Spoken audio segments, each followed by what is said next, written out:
Hi guys, welcome back to my channel. So today's video is going to be about how I made this little white flying fox. It has a ball and socket armature inside, wire wings, fully posable.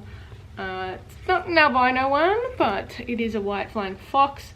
So if you want to know how I made him, then keep watching. Okay, like normal, I'm starting off with a resin cast of a sculpture from monster clay that I've molded in silicone and then cast in resin.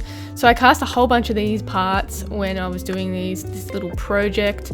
So what I'm doing now is painting all the pieces up that all the areas that are going to be visible after I apply the faux fur. But I always prime my pieces before I apply any sort of paint to it, just to have something for the paint to stick to, because resin is quite slippery. So when I prime it, it leaves a nice little tooth on it, and that means the paint has less chance of scratching off. So I use a water-based acrylic paint, nothing special, anything from your local craft store will do just fine. I always like to test things before I put it on resin just to see how it reacts. With the faux fur, I always use faux fur to do all of my pieces. So I decided to do the neck area like a white with black tips, and the body is going to be just a plain white. So I'm marking out the bits of the neck that I need to cut out using a pattern that I created, and then I'm going to go ahead and mark out the rest of the body onto the plain white faux fur, and then I can start cutting everything out. Now I use a small pair of sharp scissors to cut all of my pieces out. Oh yeah, one thing I should add is that when you're joining fabric pieces together, you want to have a seam allowance, so when you sew the pieces together it doesn't make it too small. So I always do like a little edging on the bits that I'm going to join. It's about maybe 1/2 centimetre to 1 centimetre long, and that accounts for when you sew the two bits together, you won't get a shorter piece.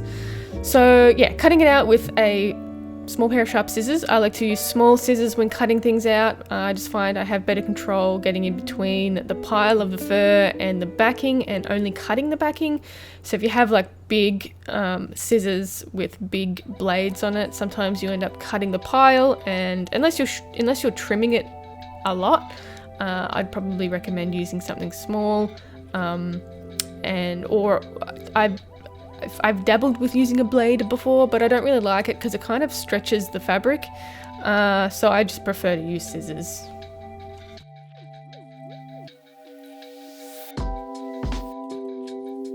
Right, so this is what the neck fur will look like. You can see it has a white undertone with those black tips, and you can see it's only a small bit that I'm cutting out. So you want to always get your fur direction in the right way as well. So always keep an eye on that when you're drawing patterns on a faux fur, because you don't want the fur to go the wrong way because it looks a bit weird.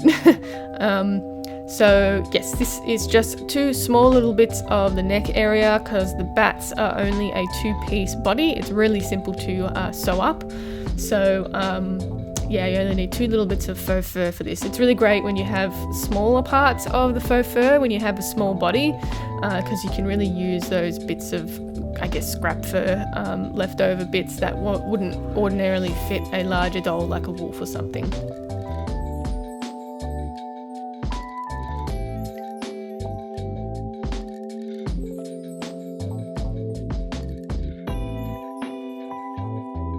So this is the white faux fur. You can see it's pretty stark white and just white. But the undertone is pretty much the same as the black tipped faux fur, and the pile is the same sort of length and feel to it. So I think it works really well for integrating these two faux furs together.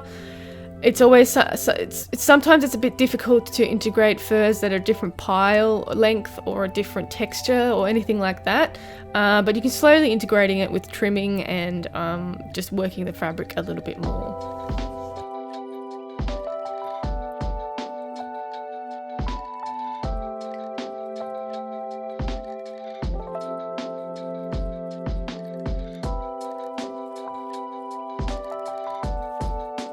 Now I always sew my bats with a sewing machine. I can't sew the whole thing up because I need to put things in between, like the wings and the armature and the the head, all the resin bits. So basically what I sew on the flying foxes are these, obviously the neck area that needs to be joined. So I just pin all the bits that I need to sew together, and then I can start sewing it up on the sewing machine. I also sew in between the two legs together, and one side of the neck area, and that way it gives me enough room to flip things around, but it also means I don't have to do a whole lot of hand sewing, a whole lot more hand sewing I should say, with the flying foxes, because they have heaps of hand sewing bits to do. So you can see what I mean by around the legs area at one side of the neck, and also enables me to flip it the right way around, because there's enough room to flip everything out.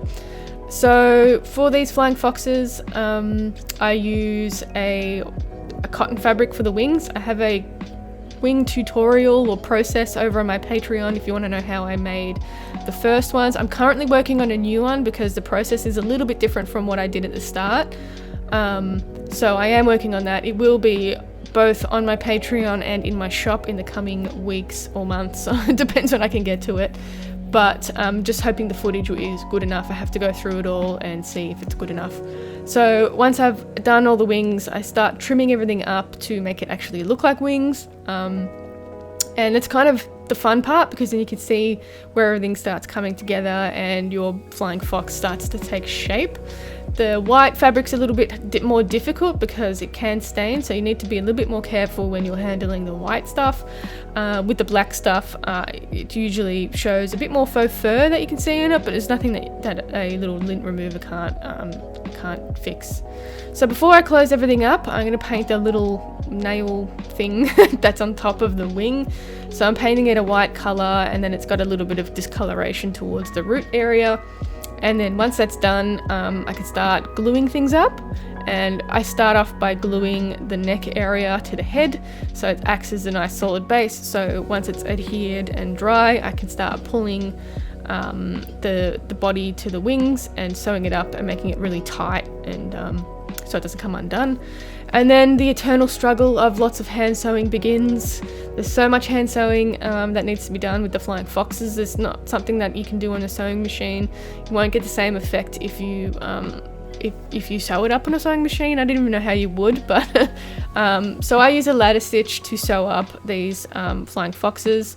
And I usually use a upholstery thread, which is a lot thicker than regular thread, because I need to pull the thread really tight to be able to close all of the seams.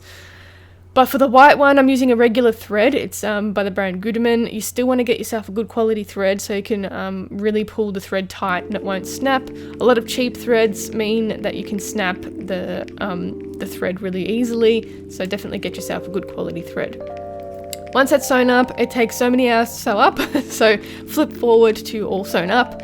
I can start applying all the faux fur to the head and really pulling things together to make it look like a realistic flying fox. So when all of the faux fur is applied onto the face, I can start refining all of the features. That's including the eye area and any little discolorations or colours or patterns or anything like that I want to add, and just fixing up any little scratches and anything that I've done in my eternal struggle of sewing. So it really pulls it together when you start adding all of the shading to your dolls.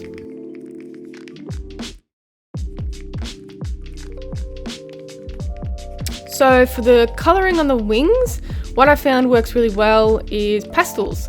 So because it's white, pastel colours will show up really easily on a white fabric. So basically I got a really light pink pastel, and then I started just colouring in all of the exposed bones in the wings, really making them more prominent and making them look a bit more realistic, I think. So I did this with my albino bat that I made, so I wanted to do the same sort of thing with this white fox. Even though it's not an albino fox, it's still got like white pink pigmentation over it, so I think pastels work really, really well. I guess you could try something with watered down paints or fabric paints or something like that, but I find these little soft pastels work really well because it gives it a nice soft effect as well. And you just want to get your brush and sort of push out the little pigments from the pastel, and then mix it in with your brush on the fabric.